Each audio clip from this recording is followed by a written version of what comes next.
de vous voir aussi nombreux assister à ce webinaire consacré à la création d'une couverture dans la presse.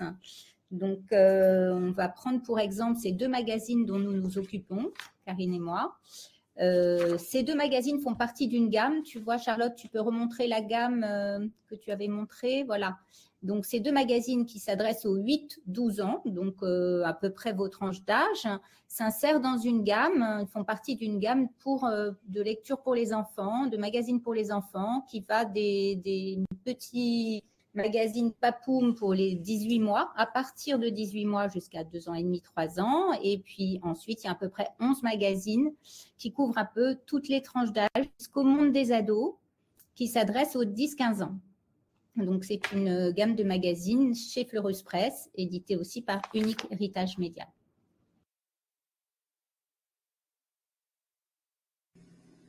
Donc, les mots de la presse. On voulait faire un petit tour d'horizon des termes qu'on peut employer quand on est journaliste, parce qu'on a un peu un vocabulaire à part.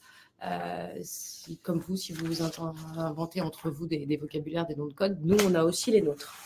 Donc, vous allez voir, peut-être que certains vous sont déjà familiers, que vous les avez étudiés à l'école ou entendus si vous travaillez, si vous faites des journaux de classe ou des choses comme ça, ou si vous avez préparé la semaine de la presse à l'école.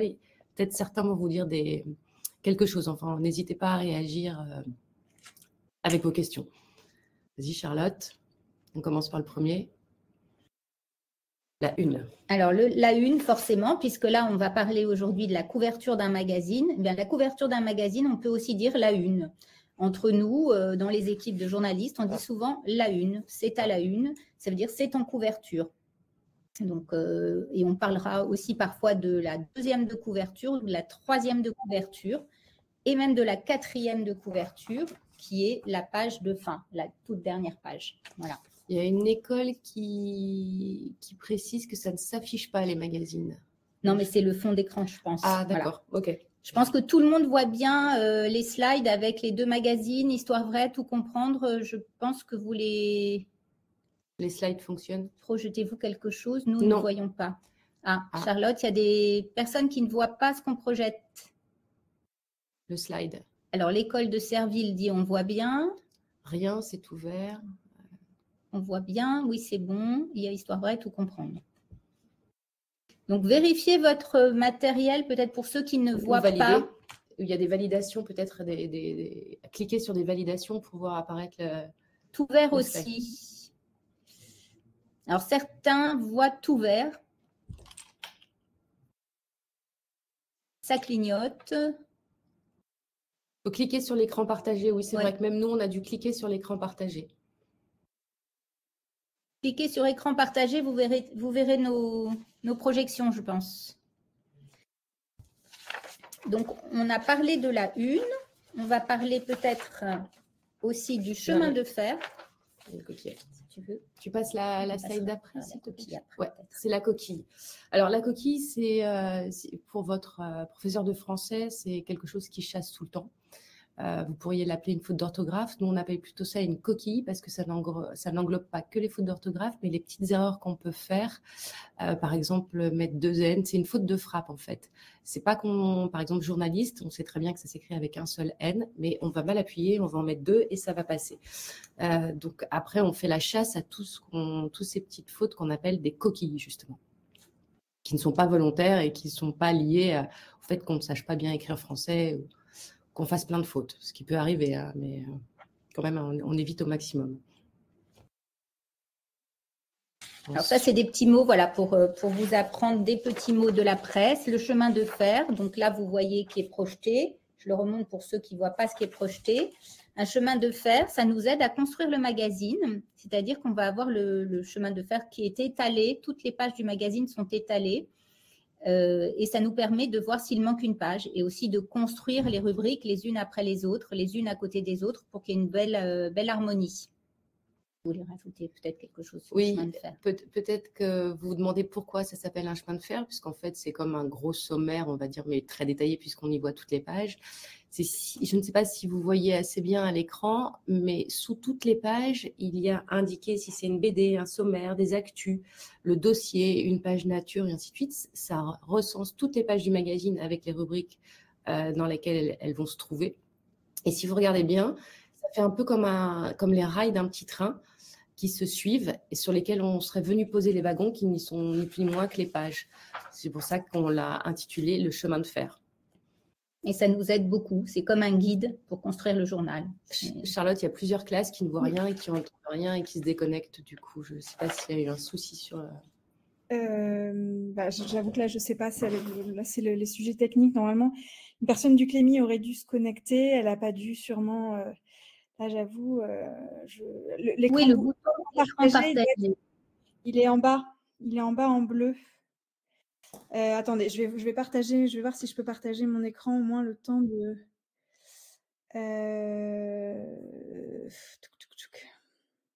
Il y a quand même quelques écoles quand même qui nous disent nous voyons très bien et nous entendons très bien. Donc tant mieux, c'est que ça marche quand même. Je ne sais pas comment vous montrer en fait, malheureusement. C'est en bas normalement du lecteur sur la plateforme, c'est des boutons bleus. Il y a un bouton avec un écran et je pense que c'est là qu'il faut cliquer. Bon.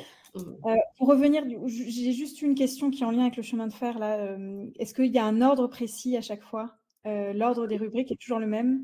Oui, là, en fait, dans les magazines, notamment pour les magazines jeunesse, c'est des rendez-vous pour les lecteurs. Donc, il faut vraiment que l'ordre des rubriques, je parle pour TCJ, soit toujours le même. C'est-à-dire qu'on commence par le dossier, ensuite les rubriques s'enchaînent toujours dans le même ordre. Certaines pages peuvent bouger. Par exemple, chez nous, l'interview, tous les mois, elle peut être dans une rubrique nature. Tout dépend du métier que fait la personne qu'on interroge, en sciences, encore, en histoire.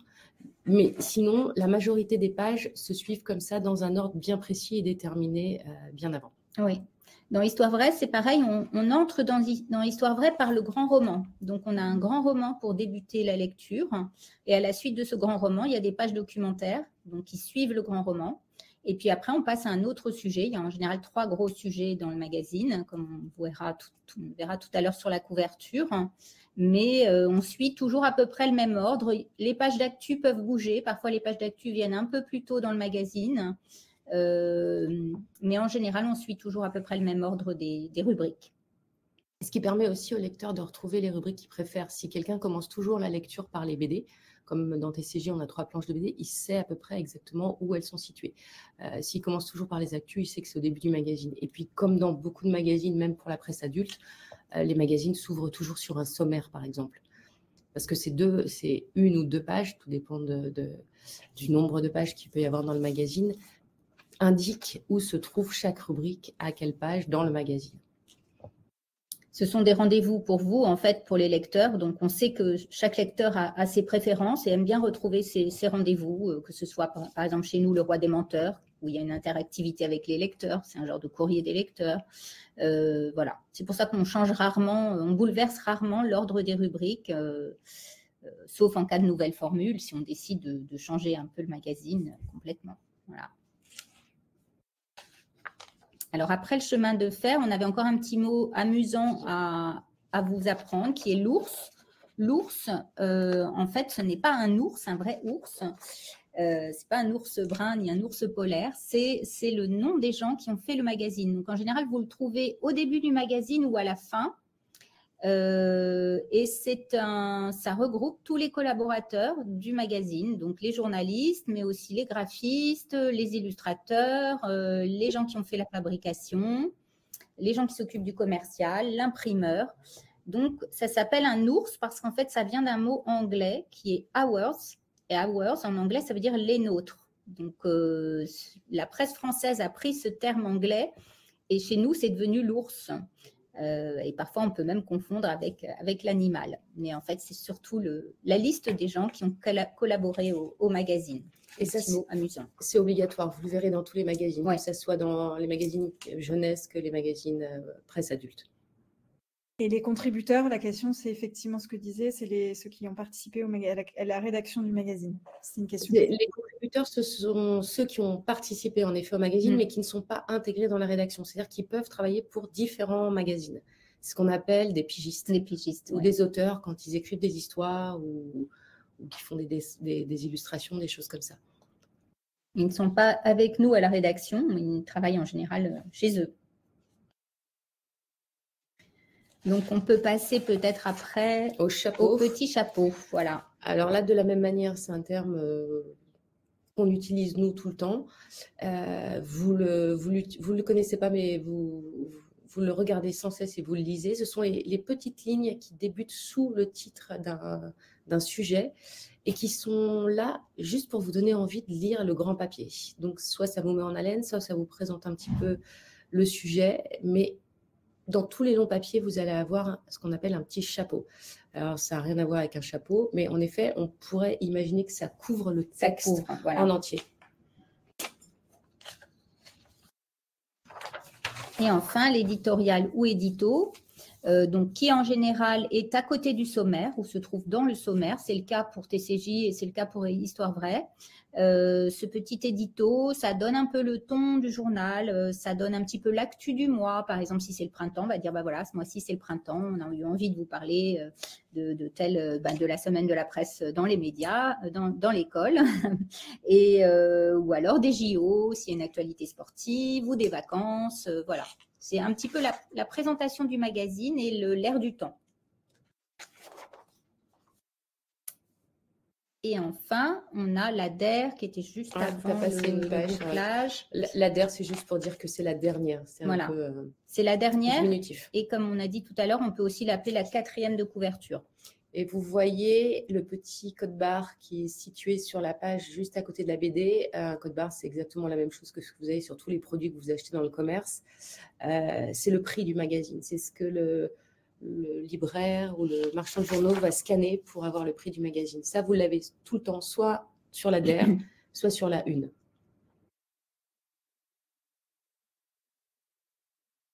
Alors, le bouclage. Alors, le bouclage, c'est comme c'est écrit, le dernier jour avant l'envoi des fichiers chez l'imprimeur, c'est-à-dire que c'est le jour où on est tous en ébullition à la rédaction, parce que tout le magazine qui est créé donc sur l'ordinateur, c'est numérisé, tout est numérique maintenant, tous ces fichiers vont être envoyés chez l'imprimeur, qui dans notre cas est en Italie. Donc, on envoie nos 68 pages, et toi pour Karine, c'est 100 pages chez l'imprimeur le jour du bouclage. Donc, ce jour-là, on est tous sur le pont, on est tous un peu stressés, mais en même temps, avec le chemin de fer, on se repère très bien. On vérifie que rien ne manque et on envoie chez l'imprimeur. Voilà ce qu'on appelle un bouclage. C'est l'ultime vérification.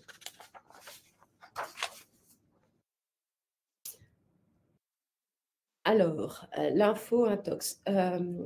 On fait bien très, très attention. C'est vraiment le nerf de la guerre des journalistes, notamment en presse pour enfants, de ne surtout pas vous donner de fausses infos. Alors, c'est un terme que vous entendez énormément parce qu'il est de plus en plus courant, soit pour se faire bien voir, soit pour notamment faire le buzz autour d'une info totalement fausse. Nous, on part du principe, et c'est ce qu'on explique quand on va dans les écoles, que pour qu'une info soit fiable, il faut qu'on puisse la vérifier au moins 3 fois. Et ce n'est pas forcément sur un seul site internet. On essaie de croiser au maximum. Et quand on ne sait pas, on interroge un spécialiste. Alors, il y a un moment où on peut utiliser des fake news, ou le terme en français, un fox. C'est au 1er avril, où là, on peut avoir envie de s'amuser et vous donner une information totalement fausse, totalement insolite. Dans ce cas-là, on l'indique dans une autre page, mais on l'indique. Attention, est-ce que vous avez bien vu le 1er avril, et ainsi de suite. Mais ça, c'est vraiment très important pour nous. On essaye de faire un maximum la chasse aux fake news pour ne pas vous donner des informations fausses. Alors, il y a une classe qui dit qu'ils n'ont pas compris le chemin de fer. Est-ce que tu aurais expliqué, Karine, le chemin de fer? Le chemin de fer, c'est l'outil grâce auquel on suit l'avancement du magazine. C'est-à-dire que toutes les pages apparaissent sur cet outil informatique. Il est sur notre ordinateur. Au départ, il est tout blanc. Ils sont juste indiquées toutes les petites bandes que vous avez en bas, c'est-à-dire ça commence par la couve. Ensuite, vous avez la BD, le sommaire, les actus. Je ne sais pas si vous voyez les petites bandes de couleurs qui sont en bas de chaque page. Ça indique toutes les rubriques du magazine. Donc, au départ, il est tout blanc, à part juste cette rubrique, parce qu'on sait où se range. La question que vous aviez posée, c'est est-ce que toutes les pages s'enchaînent toujours de la même manière? Oui, au moins dans les rubriques. Et au fur et à mesure que l'équipe construit le magazine, c'est-à-dire qu'on reçoit les textes, qu'on les monte en maquette grâce à la maquettiste, elles vont venir se déposer sur ce site. Et chacun va venir vérifier à partir de là qu'il y a bien les bonnes photos, qu'elles sont bien en haute def, qu'il ne manque pas du texte. C'est un outil indispensable pour nous. On ne travaille qu'à partir de ce fichier-là. Tous les magazines en France et je pense tous les quotidiens, tous ces magazines se font avec un chemin de fer. C'est vraiment un guide et ça nous permet de bien placer les rubriques les unes après les autres. C'est vraiment indispensable. Avant d'avoir ces chemins de fer électroniques, imaginez, on accrochait toutes les pages du magazine au mur, les unes après les autres, dans l'ordre où elles allaient apparaître au magazine. Parce qu'on en a besoin aussi pour voir un petit peu la rythmique du magazine. C'est-à-dire qu'on ne peut pas avoir 2 sujets de 10 pages qui vont suivre, sinon ça peut être étouffant. En les alignant comme ça, les unes derrière les autres, on voit d'abord si les couleurs ne jurent pas. S'il n'y a pas 2 trop gros papiers, trop longs à la suite, il faut créer des respirations. Et ça nous permet de le voir complètement à plat. Pour placer les pages de publicité aussi, pour pas qu'il y ait trop de pages de publicité l'une après l'autre, ou voilà, pour éviter la répétitivité, un peu comme si vous aviez le calendrier de votre journée quand vous êtes dans une classe et que vous savez comment les matières allaient se succéder dans une journée. Nous, c'est ça, mais sur un numéro. Voilà. Je ne sais pas si c'est plus clair. Donc, on en était... Voilà, on va attaquer le petit quiz qui va vous permettre de participer avec nous à ce webinaire. Tu peux peut-être expliquer, Charlotte, comment ça va se passer, oui. Le temps. Alors, chaque question, donc on va vous poser des questions. Il y aura plusieurs réponses. Vous pouvez, si vous voulez, les écrire dans le chat. Et donc, voilà, ça permet de mettre un petit peu d'animation et d'avancer sur le sujet. Donc là, on pose la question, donc, à quoi sert une couverture ? 1, à protéger le magazine, à présenter le contenu du magazine, à inciter le lecteur à acheter le magazine, à garder au chaud les infos. 4 propositions. Et donc là, vous avez un petit peu le temps de réfléchir en classe, et ensuite on répond.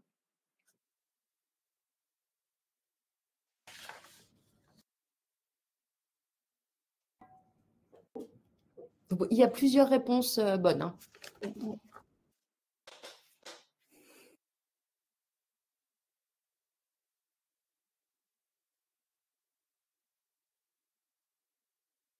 Je dirais même qu'il n'y a qu'une seule réponse qui n'est pas la bonne. Pour aider un petit peu.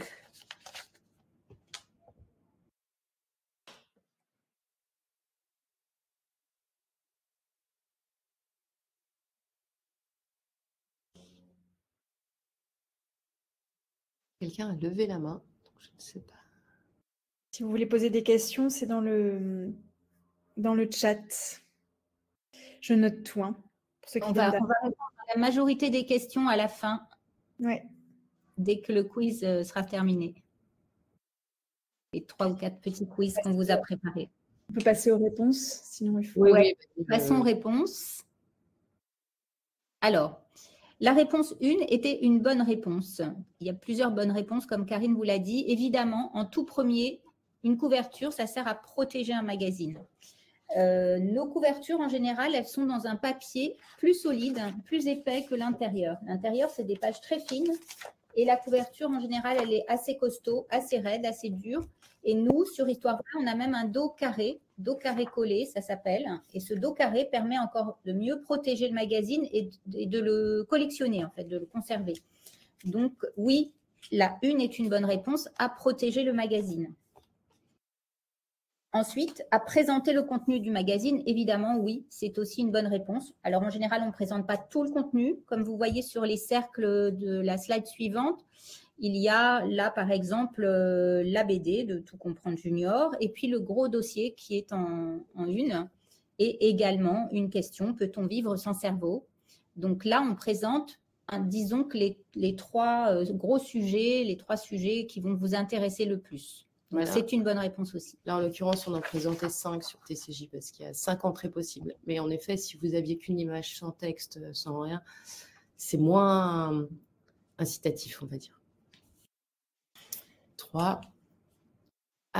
Comme je viens de le dire, à inciter le lecteur à acheter le magazine. Plus vous avez l'impression de savoir ce que vous allez trouver dans le magazine, plus on pense que ça peut vous intéresser. Si vous n'avez qu'un sujet et que vous n'aimez pas en fait l'écologie, donc les 20 gestes pour sauver la planète, j'espère que ça vous intéresse, mais imaginons que ça ne vous intéresse pas. En découvrant les autres sujets qui sont mis en avant, comme pourquoi le lapin a de grandes oreilles, les chats ont petite peur de l'eau, les fiches, la BD qui peut aussi vous intéresser, ça peut vous donner envie de l'acheter. Donc ça, beaucoup de magazines pratiquent la multiprésentation de sujets. Alors, les CM1 Fanny Frémont nous disent, vous avez oublié la une. Non, non, on a bien dit la une, à protéger le magazine en premier lieu. Voilà, donc la 1, la 2, la 3 étaient des bonnes réponses. Et évidemment, voilà. C'était pour plaisanter. Question numéro 2. Quels sont les éléments? Quels sont les éléments indispensables à une couverture de magazine? 1. Le nom de ceux qui ont participé à la rédaction du magazine. Il y a plusieurs réponses possibles. Le nom de l'éditeur, le logotype du magazine, le nom de l'imprimeur, le prix du magazine, le sommaire, les sujets principaux. De la même manière pour la question 1, il y a plusieurs bonnes réponses. On vous laisse jouer. Réfléchir en classe.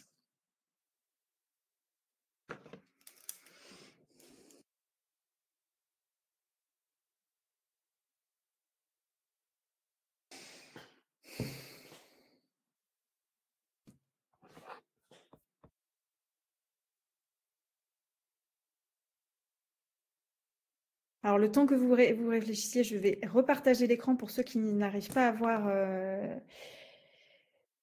Je vais reconnecter, déconnecter.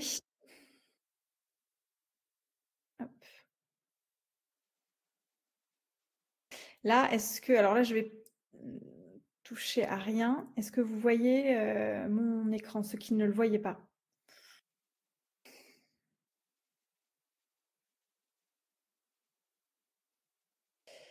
On va passer aux réponses en même temps. Alors, il y a beaucoup de bonnes réponses. Hein. Vous êtes forts, on voit que ça fonctionne très bien. Alors, le numéro 1, non, ce n'était pas une bonne réponse. Le nom de ceux qui ont participé à la rédaction du magazine, c'est dans l'ours, ce n'est pas sur la couverture. Par contre, la 2 est une bonne réponse. Le nom de l'éditeur, c'est en effet sur la couverture et c'est obligatoire. Donc là, vous le voyez, c'est entouré en rouge en bas. Ça fait partie des bonnes réponses. Donc, nous, on en a 2, comme vous pouvez le voir. Hein. On a à la fois Fleurus Presse et Unique Héritage Presse. 2, le logo. 3. Ouais, 3. Donc, bien, le logo et le titre du magazine. Évidemment, si vous voulez être sûr de trouver le magazine que vous venez chercher en kiosque, autant qu'il ait son nom. Donc, ça, c'est valable pour tous les magazines. Donc, 4, le nom de l'imprimeur, non, ce n'est pas sur la couverture. C'est à l'intérieur, dans l'ours. 5, le prix du magazine, oui, c'est en couverture et c'est obligatoire également. Et enfin, la dernière bonne réponse était la 7. Comme on l'a vu précédemment, on indique les sujets principaux sur la couve d'un magazine. Donc là, en l'occurrence, on en indique 3 pour Histoire vraie et comme vous l'aviez vu précédemment, 5 pour TCJ. Une question, vous aviez dit tout à l'heure que le prix est peut-être à la fin. Le prix doit être affiché sur la couverture, soit soit sur le code barre, ou il doit être vraiment… Il est sur les 2. Le code barre, c'est pour le buraliste qui le vend, le marchand de journaux, mais il est obligatoirement indiqué tout en haut de la page, à côté là en l'occurrence, il est à côté du numéro et du mois de parution. Il figure là, juste le prix. Il n'y a pas de code à barre, c'est juste le prix au numéro du magazine. Et donc, les bonnes réponses étaient 2, 3, 5 et 7. Et 7, c'est quand même très important, les sujets principaux. Effectivement, on a toujours le sujet central, comme on le voit ici dans Histoire vraie, c'était le grand roman Calamity Jane du mois de mars.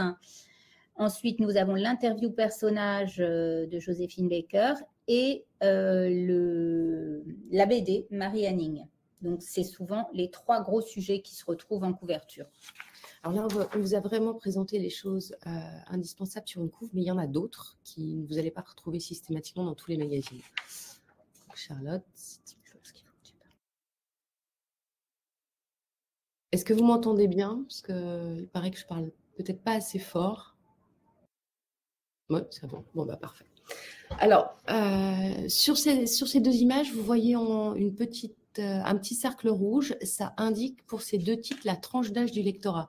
Si vous avez envie de découvrir un magazine et que vous avez 9 ans et que vous ne savez pas quoi acheter, c'est bien pratique pour vous de savoir quel magazine est fait pour votre tranche d'âge. Donc, nous, on indique 8-12 ans et vous verrez ça quasiment partout dans la presse jeunesse. Et ensuite, on indique aussi sur une couverture la date de parution, que vous verrez souvent tout en haut ou tout en bas de la page 1 de la couverture. Là, sur TCJ, c'est à la verticale. Et sur Histoire vraie, c'est tout en haut, à côté du numéro. Mars 2025. Et ça, c'est obligatoire également, ainsi que le numéro.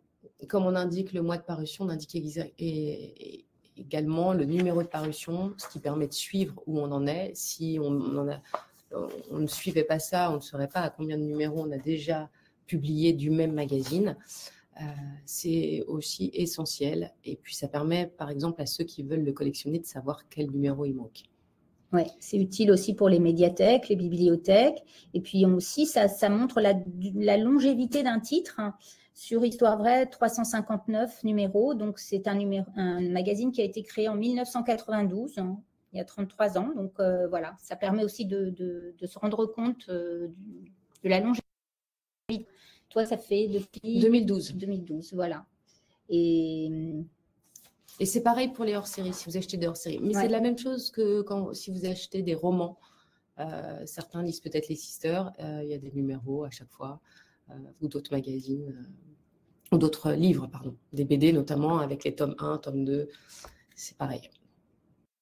Il y a enfin une petite ligne qui passe souvent inaperçue pour vous, qui est la ligne de prix. Et là, qui va se trouver tout en bas pour Histoire vraie, sur le côté à gauche pour Tout comprendre junior. C'est la ligne de prix des prix étrangers, puisque nos magazines sont vendus en Belgique, en Suisse, dans certains pays du Maghreb aussi, en Espagne, voilà. Dans ce cas-là, le buraliste ne passe pas le code barre, mais recherche le prix de vente à l'étranger, on dit à l'export, et tape le prix correspondant. Et ça, c'est aussi absolument obligatoire. Oui, ça c'est obligatoire. Alors, on va passer à la question 3. Pourquoi un sujet est-il mis en couverture? Alors, 1, car la photo accroche le lecteur, car le sujet n'a pas trouvé sa place dans le magazine, car c'est un sujet d'actualité, 4, car c'est une publicité, 5, car on pense qu'il va intéresser le lecteur, 6, car c'est le grand sujet du magazine. Alors, encore une fois, vous pouvez répondre il y a plusieurs bonnes réponses. Allez-y. Jouez. Et en attendant, il y a une question sur des personnes qui n'ont pas compris, Nicolas, qui n'a pas compris ce qu'était l'ours. L'ours, c'est ce qui apparaît obligatoirement dans un magazine avec le nom des contributeurs du magazine, donc ceux qui travaillent tous pour ceux le magazine. Collaborent. Ouais. Alors là, sur Histoire vraie, c'est tout à la fin, par exemple. L'ours, il est tout à la fin, sur la page, en page 60. Donc, tous les noms des collaborateurs figurent dans le cadré. Et c'est aussi que vous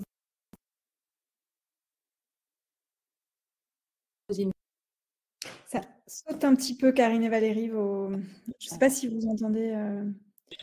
S'il n'y a que moi, c'est que moi qui vous entends, qui voit sans sauter. On ne s'entend plus. C'est moi. Et l'ours, donc, pour rappeler, ça vient du mot hours, qui est un mot anglais qui signifie les nôtres. Donc, les Anglais, les journaux anglais au XVIIIe siècle ou XIXe siècle nommaient ainsi les collaborateurs. C'était les nôtres, ceux qui ont fait le journal. Ours. Et en français, c'est devenu l'ours. Alors, peut-être qu'on peut passer aux bonnes réponses. Je ne sais pas si c'est clair pour l'explication de l'ours. Vas-y, tu peux peut-être mettre… Bon, alors, la première réponse est une bonne réponse. Évidemment, la photo accroche le lecteur si on mettait une photo très laide. Alors, ça peut plaire aussi, une photo d'un animal très vilain. On a envie qu'en kiosque, dans la multitude de magazines qui vous sont proposés, le nôtre ressorte. Donc, on travaille beaucoup les couvertures et le choix des photos. Une autre bonne réponse. Car c'est un sujet d'actualité. Alors là, en l'occurrence, oui, quand il y a les Journées de la Terre, quand on estime que c'est des sujets qui vous concernent, ou que c'est un anniversaire, qu'il y a un événement quel qu'il soit, on essaie de le mettre en couve, d'une parce que vous allez en entendre parler, et que du coup, vous avez peut-être davantage envie à cette période d'en apprendre un peu plus. Donc, tous les sujets d'actualité sont les bienvenus en couve. Alors évidemment, la 2 n'est pas bonne, la 4 n'était pas une bonne réponse non plus, car c'est une publicité. Vous ne verrez quasiment jamais une publicité en couverture de nos magazines en tout cas.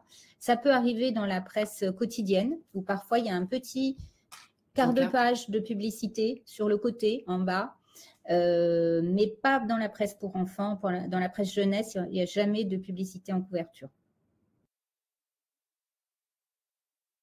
Oui, il y a une question. Les magazines Tout Comprendre et Histoire Vraie sont bien des mensuels. Ils sont en kiosque, ils sont tous les mois. Car on pense qu'il va intéresser le lecteur. Oui, si on écrivait juste pour nous, les rédactions, ça n'aurait aucun intérêt. On écrit, on fait des magazines pour être lus.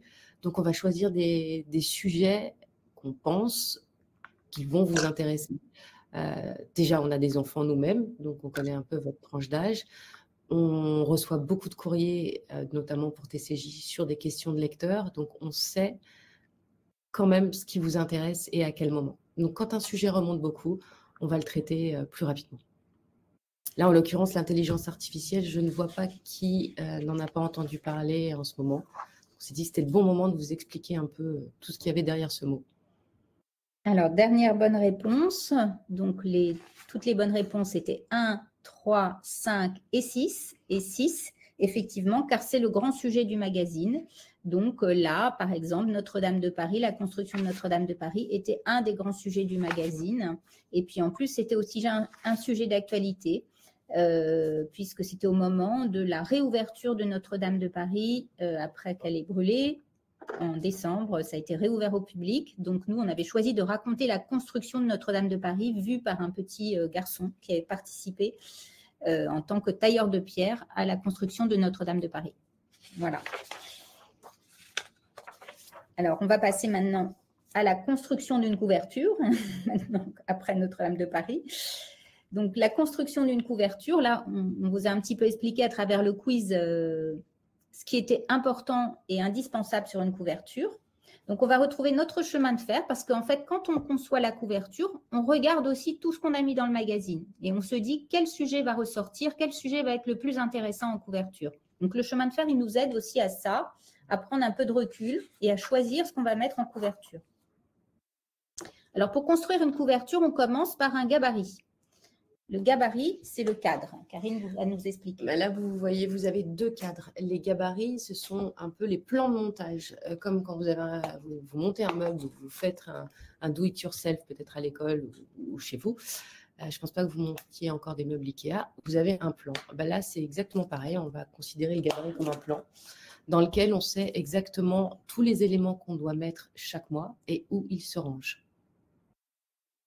Donc, vous avez vu, le gabarit, il est un peu différent pour les deux magazines. Histoire vraie, on a les 3 gros sujets qui vont venir. Tout comprendre junior, on va avoir les 5 entrées. 5 entrées, 5 rubriques. Voilà, on peut parler aussi de leader contre leader, ce que tu expliquais alors, parfois. Le leader, si vous avez déjà entendu ce terme, le leader, c'est le sujet qui va être sur la une, le gros sujet. Donc, le dossier, là, en l'occurrence, chat, chien, le match. Et le contre-leader, c'est le deuxième sujet qui va un peu vous taper dans l'œil. Et là, en l'occurrence, le contre-leader, c'est celui qui est dans le rond en haut. Voilà. Alors, pour Histoire Vraie, c'est un peu particulier parce que nous, on fait faire des illustrations pour nos couvertures. Donc, pour concevoir une couverture, on passe d'abord par un crayonné. Donc, on va commander à un illustrateur qui ne travaille pas dans la rédaction, qui travaille chez lui en général. On va lui dire, voilà, on a beaucoup aimé le récit que tu as fait, que tu as illustré. On aimerait que ce soit la couverture. Donc, on passe par la commande d'un crayonné à peu près deux mois avant le moment où le magazine part chez l'imprimeur. Hein. Ça se conçoit bien en amont, bien avant, pour qu'on ait le temps de bien réfléchir sur cette couverture. Donc, on lui demande un crayonné en lui disant on veut le héros et on veut le décor, par exemple. Et il va lui falloir 8 à 10 jours pour nous envoyer le crayonné. Quand on reçoit le crayonné, on le met en place dans le gabarit, comme vous le voyez sur la droite, avec ce qu'on appelle la titraille, qui est le titre, en fait, le titre sur 2 lignes. Et on va essayer de localiser le mieux possible le titre. Et on va lui faire corriger certaines choses dans le crayonné. Par exemple, là, vous voyez, il y a des hachures en rouge. On va lui demander d'enlever des petits personnages, d'enlever des petits détails. Quand c'est trop chargé, on fait corriger le crayonné. Et ensuite, il nous renvoie un crayonné corrigé. Et ensuite, il nous envoie une version couleur. Voilà la version couleur que l'illustrateur nous a envoyée pour cette couverture. Donc, vous voyez, c'est bien épuré. Et sur le crayonné, je ne sais pas si vous aviez remarqué, il y avait des petits traits rouges sur la droite en haut, juste avant. Voilà, là, il y avait des petits traits rouges à droite parce qu'il avait fait monter les tours de Notre-Dame trop haut. C'est là-dessus, Charlotte, juste en dessous le contrôle. Voilà, c'est là. Et là, on lui a dit, ben non, il ne faut pas que tu fasses les tours de Notre-Dame en entier parce qu'on a besoin de mettre nos 2 autres sujets en haut. Donc, il va falloir réduire un peu ces tours, ne pas les finir, en fait, comme si la construction n'était pas terminée, pour qu'on puisse loger aussi les autres sujets au-dessus. Voilà. Et après, on aboutit à la couverture qu'on voit après sur le slide suivant. Voilà. Le dessin est mis en place. La titraille qui était au départ en rouge est passée en bleu. Voilà, on change des petites choses jusqu'au bout. Jusqu'au départ en impression, on peut retravailler une couverture. C'est souvent ce qu'on travaille un peu jusqu'au bout. Et aussi, on la conçoit avec un ensemble de collaborateurs. On est nous, l'équipe de la rédactrice en chef, la maquettiste, graphiste, maquettiste, et puis aussi une personne du service commercial qui vient nous aider, qui nous conseille parce qu'elle a l'habitude de la mise en vente en kiosque. Donc, elle va nous dire, ben moi, je trouve que cette couverture-là, elle est meilleure en kiosque. Par exemple, sur l'exemple suivant, on le voit, on avait hésité entre 2 sujets. Sur le slide après, on avait fait faire un crayonné sur la chanteuse Nina Simone, mais dans le même magazine, nous avions la femme pirate. Et en fait, tout le monde a voté pour la femme pirate. Donc, c'est la femme pirate qui a été choisie en couverture, hein, puisque ça tombait pendant les vacances. Et on a tous pensé finalement qu'une histoire de femme pirate, ça vous ferait rêver. Donc, c'est ça qui est devenu le sujet de couverture. Ce qui n'a pas empêché que à l'intérieur du magazine, il y avait quand même l'histoire de la chanteuse Nina Simone également. On retrouve un petit peu au-dessus, là, voilà. Donc, voilà, une couverture, ça se décide à plusieurs. Et ça fait l'objet de longues réflexions et parfois des débats un peu houleux où on n'est pas toujours tous d'accord. On va le voir après avec Tout comprendre junior aussi, sur la page d'après. Alors là, je vous montre les couves, toutes les étapes du 145 qui n'est pas encore en kiosque, qu'on vient d'envoyer et donc qui sera le daté avril de Tout comprendre junior. Donc c'est un scoop.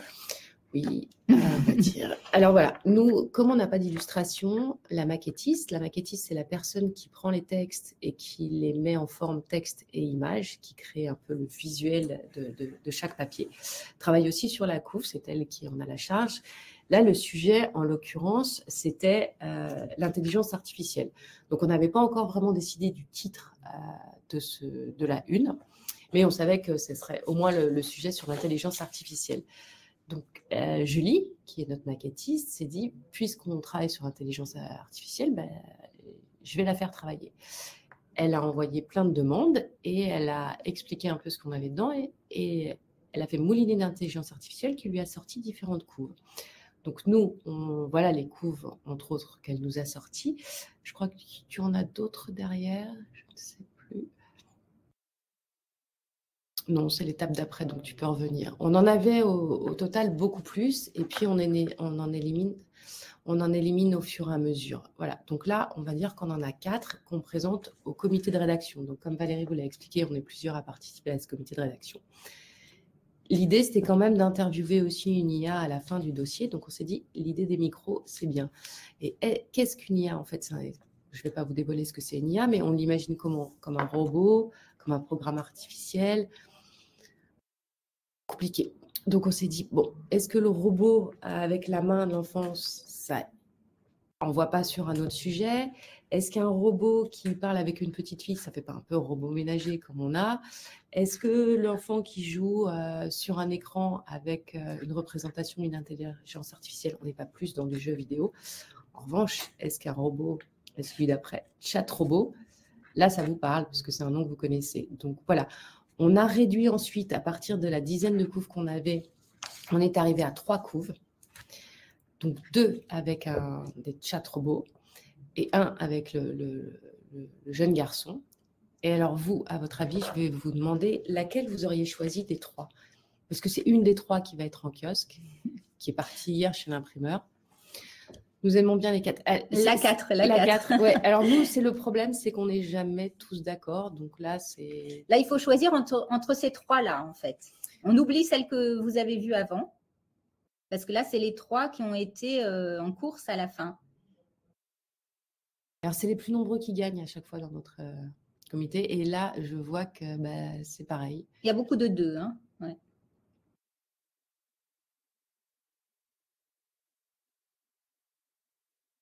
Alors, je vous le dis, on a beaucoup hésité entre la 2 et la 3. Mais vas-y, Charlotte, donne la solution. C'est la 2 qui a été choisie. Parce que je ne sais pas si vous voyez assez bien, mais on a fait un petit jeu de mots avec le robot chat. Il a un nom dessus, il s'appelle comment on l'appelle? Chat GPT. La maquettiste s'est beaucoup amusée. Est-ce que tout le monde voit le nom du chat? On aimait beaucoup aussi la 3. Mais bon, il y a un moment où on est obligé d'envoyer le magazine, donc on ne peut pas... il faut trancher, quoi. Il faut trancher. Ça arrive parfois dans la presse pour adultes, pas trop pour enfants, qu'il y ait le même magazine en kiosque avec 2 couvertures différentes. Ça, c'est déjà arrivé. Ça peut arriver souvent quand il y a aussi des papiers qui sont régionaux. C'est-à-dire quand on va faire une grosse enquête sur une région à l'intérieur du papier plus un autre gros dossier, certains magazines vont faire 2 couves, une sur le 2 papiers régionaux, régional, pardon, et l'autre sur le gros dossier central. Donc, c'était la 2. Désolée pour tous les déçus. Mais elle est mignonne quand même, la 2. Hein. Elle est on hésitait entre la 2 et la 3. Ouais. Voilà, donc ça, c'est le numéro de... 145, le daté avril, qui est bientôt en kiosque. Bientôt, le prochain. Pardon. Donc, alors, juste la petite page de... Voilà, ici, c'est pour vous, un petit récapitulatif pour vous. Si vous regardez ce webinaire, enfin, le webinaire sera sur les ressources enseignants. Vous avez un petit récapitulatif de tout ce qui est important en couverture, donc la tranche d'âge, le numéro, les entrées, les rubriques, la petite pastille rouge quand il y a un petit événement particulier, les mentions légales, évidemment, le code à barre, le sujet principal, le titre principal. Pas tout. Voilà. Donc là, vous avez un récap de tout ce qu'il faut sur une couverture. En fait, on ne s'en rend pas compte. On n'a pas l'impression comme ça quand on reçoit un magazine dans sa boîte aux lettres ou qu'on le regarde en kiosque. Mais il y a beaucoup de choses sur une couverture et parmi ces choses, il y a beaucoup de choses qui sont obligatoires. Pour résumer. Si vous voulez bien, on va vous soumettre un dernier petit quiz. Un dernier petit jeu.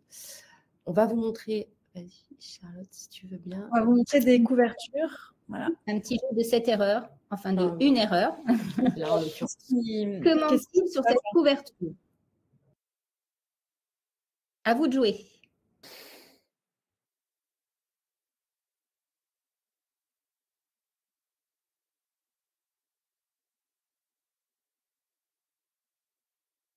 Ouais. Voilà, le nom du journal, c'est ça.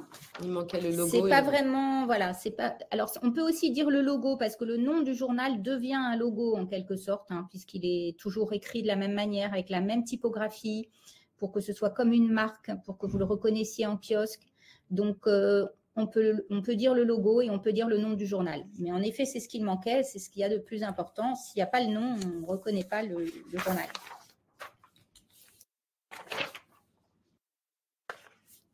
Ensuite, à votre avis, où est l'erreur?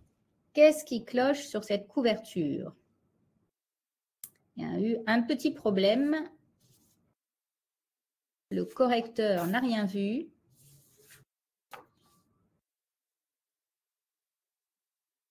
Alors, le code barre, il y est bien.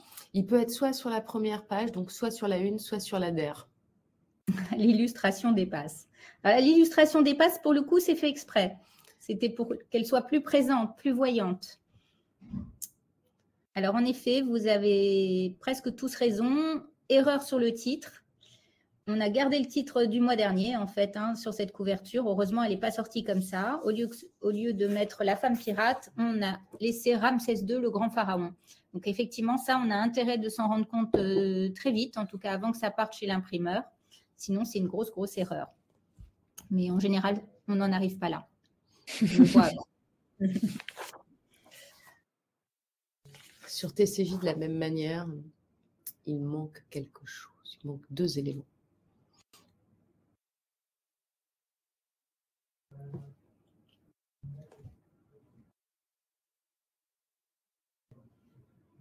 Oui, il manque la bande dessinée, en effet. Il y en a un qui est très visible et un qui n'est pas si facile.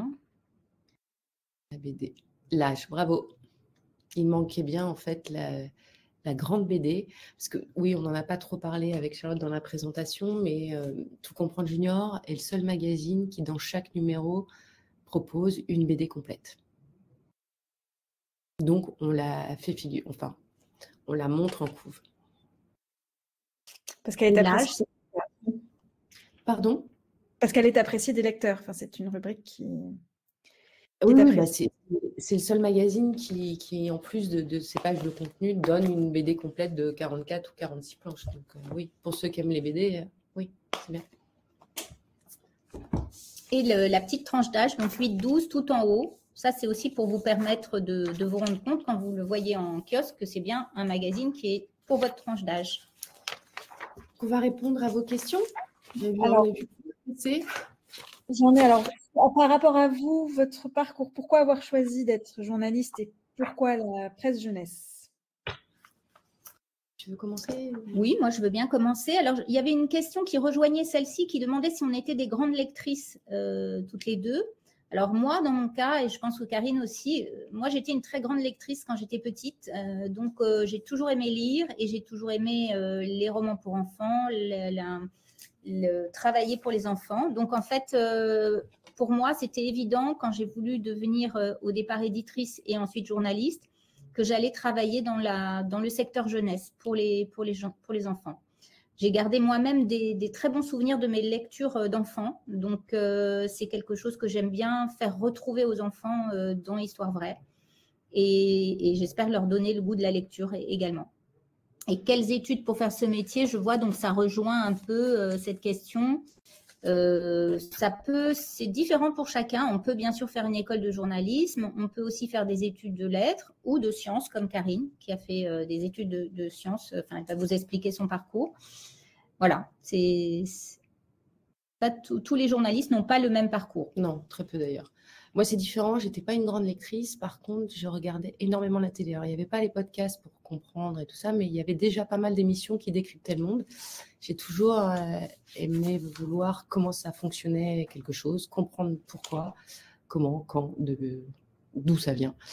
Et du coup, j'ai fait des études de sciences.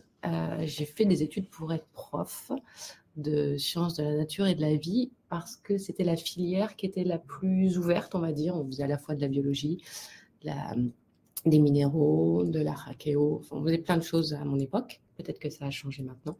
Et ensuite, après ça, j'ai découvert la presse et j'ai fait une formation dans le journalisme. Mais je n'ai pas fait d'école de journalisme. J'ai fait des formations ensuite, une fois que j'étais déjà intégrée dedans. Donc après, j'ai beaucoup lu, en effet, mais beaucoup plus des magazines de sciences, toujours pour un peu satisfaire ma curiosité. Mais à la base, moi, c'était surtout la télé et les émissions un peu scientifiques qu'il pouvait y avoir. On avait beaucoup moins que maintenant. Et il n'y avait pas les podcasts. Je me serais régalée s'il y avait eu ça. Alors, qu'as-tu noté, Charlotte, comme autre question qui revient beaucoup? Par rapport à votre métier aussi, qu'est-ce qui est le plus difficile dans l'écriture, dans la création d'un journal, et est-ce que c'est difficile d'écrire, enfin de il y a une question d'un enfant, est-ce que c'est difficile d'écrire un journal? Difficile, et En quels fait, sont les sujets les plus difficiles enfin les étapes les plus difficiles à faire? je vais répondre en premier là-dessus parce que moi, j'ai travaillé à la fois dans la presse pour enfants et dans la presse adulte, toujours dans les sciences. En fait, écrire pour vous, les lecteurs entre 7 et 15 ans, c'est ce qu'il y a de plus dur. Parce que nous, dans la tête, quand on veut vous écrire un papier, on a plein d'infos parce que soit on a interrogé un spécialiste, soit on a lu plein de choses. Le problème, c'est qu'on ne peut pas tout écrire. D'abord, on ne peut pas faire 10 pages sur le même sujet. Donc, il faut condenser au maximum, choisir nos mots et en plus vous tenir en haleine. C'est-à-dire que si on vous fait une phrase, une info, qu'on vous débite comme ça toutes les informations pour répondre à une question, vous n'allez jamais arriver à la fin d'un papier. Donc il faut toujours essayer de vous tenir la main, de rendre le papier intéressant, choisir ce qu'on va mettre dans le texte pour répondre à la question et vraiment essayer que ça soit le plus facile à lire, si on y arrive drôle, mais au moins que ça vous donne envie, quoi. Et c'est ça le plus dur. Choisir un sujet. Dans Tout comprendre junior, vous nous en envoyez tellement que vous faites une bonne partie du travail. Nous, notre travail, c'est d'y répondre. Le plus dur, c'est d'écrire pour vous et que vous arriviez à la fin de la lecture. Parce que si vous n'aimez pas la manière dont on écrit, vous lisez pas le papier en entier. Et ça, c'est dommage. Ça s'appelle, enfin, ce qu'explique Karine aussi, ça s'appelle choisir un angle. C'est-à-dire que ça, c'est présent dans tous les articles, hein, Oui. même pour les grands. Mais nous, pour les plus jeunes, on choisit un angle, c'est-à-dire qu'on ne va pas traiter toute la vie d'un personnage. Je parle pour histoire vraie. On va choisir, par exemple, un moment clé de sa vie, par exemple, quand il était ado ou enfant, quand il a eu la révélation de sa passion, quand il lui est arrivé une mésaventure qui fait qu'il est devenu le grand personnage historique qu'il est devenu, ou alors une péripétie de sa vie, un petit morceau de sa vie. Voilà, on ne va pas tout raconter parce que pour vous, ça serait trop compliqué d'absorber toutes les informations d'un coup. Donc, en fait, ce qui est le plus difficile, ça serait de trier, de sélectionner ce qu'on vous raconte et d'arriver à trouver les bons mots pour que vous compreniez. Et on fait de la presse, on ne fait pas des livres. Voilà. C'est la différence, c'est que les formats sont beaucoup plus courts. Mais c'est un peu le même travail aussi que vos professeurs. Hein. Voilà, vos professeurs vous transmettent du savoir, des infos sur tel et tel sujet. Et nous aussi, on est là pour transmettre. Donc, ça se rapproche. Et c'est un métier super, journaliste. Je ne sais pas si certains d'entre vous ont envie de faire ce métier. C'est un métier où on apprend toujours des nouvelles choses. Tout le temps. Parce que les questions qu'on a ou les personnages qu'on a à traiter, on ne sait pas tout sur eux. Et comme on a besoin de beaucoup chercher, on apprend toujours quelque chose. C'est un métier où il faut être curieux. Et justement, à ce sujet, quels sont vos sujets préférés? Et est-ce qu'il y a des sujets qui vous procurent une émotion particulière? Il y a une question là-dessus. Oui, est-ce que vous avez été ému par un sujet, par un article, par quelque chose sur lequel vous avez travaillé? C'est vrai qu'il y a des sujets qui nous touchent plus que d'autres. Il y a des sujets qui vont nous faire rire aussi. Souvent, Karine, elle traite des sujets assez amusants dans Tout comprendre junior.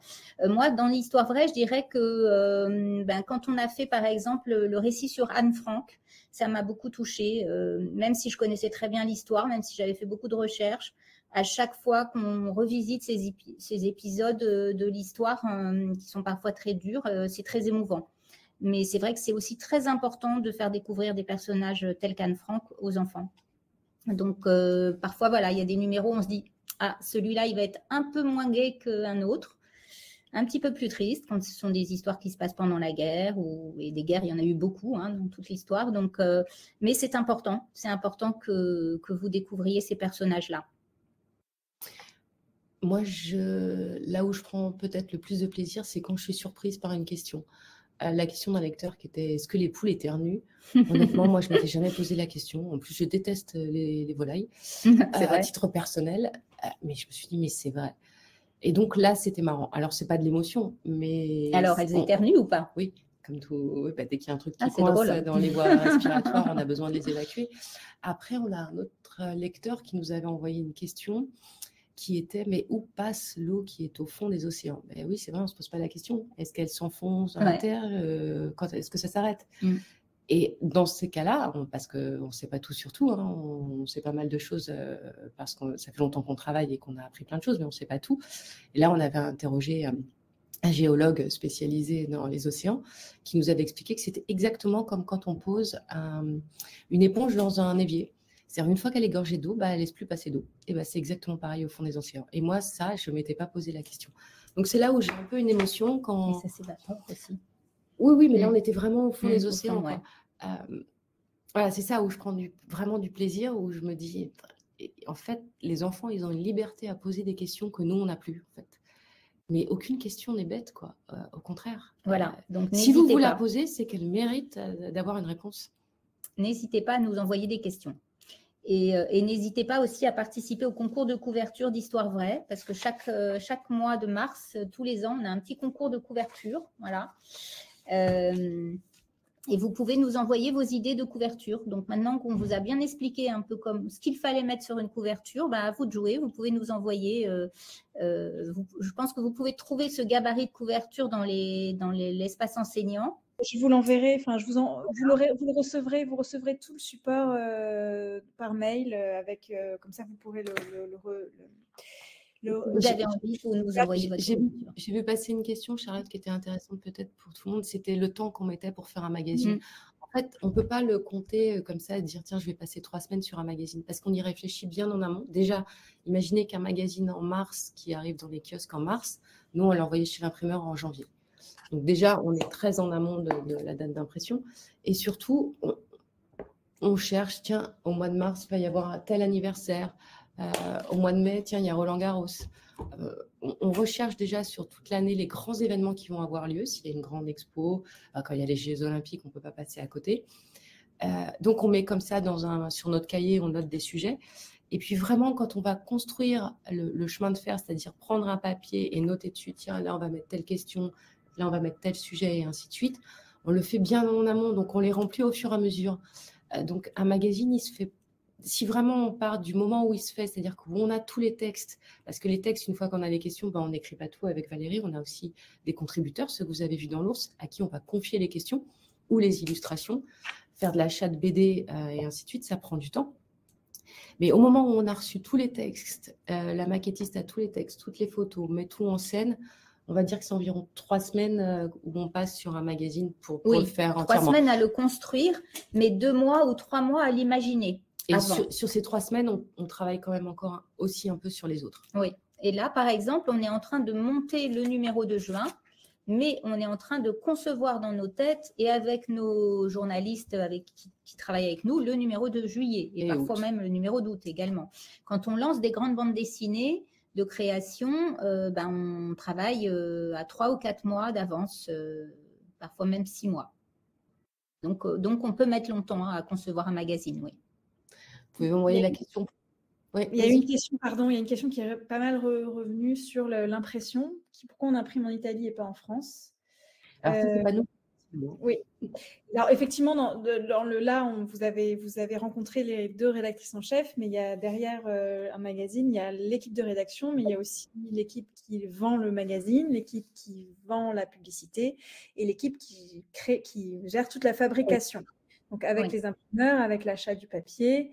Et donc, cette équipe de fabrication, elle fait des appels d'offres auprès de plein d'imprimeurs et elle choisit celui qui propose les prix les plus intéressants, le papier le plus intéressant. Et donc, c'est comme ça qu'on choisit les imprimeurs. Il y a des magazines qui sont qui sont imprimés en France chez Unique Héritage Média et d'autres en Italie. Voilà, ça dépend. Ça dépend. Et puis, parfois, c'est plus pratique de grouper les titres aussi chez un même imprimeur. Donc voilà, il y a des accords qui se font comme ça entre imprimeurs. Voilà. On était très contents d'avoir toutes vos questions, d'avoir tous vos retours.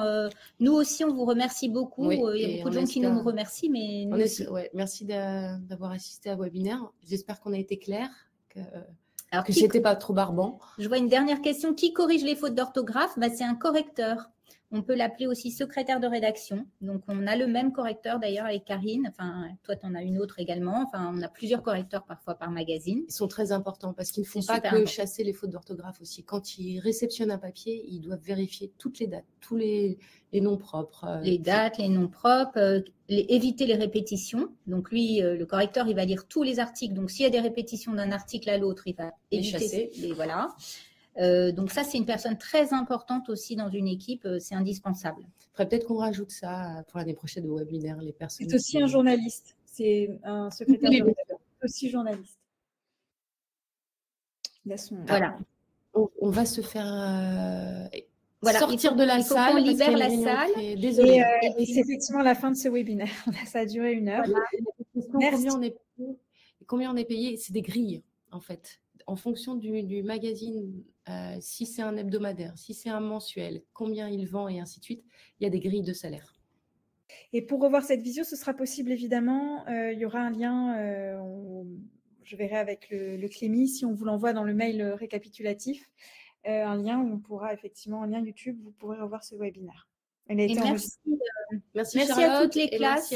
Et puis faites aussi vous-même vos propres petits journaux, vos propres petits magazines avec vos copains, vos camarades de classe. C'est super intéressant de faire un petit journal. Et envoyez-les. Et vous pouvez nous les envoyer. Voilà.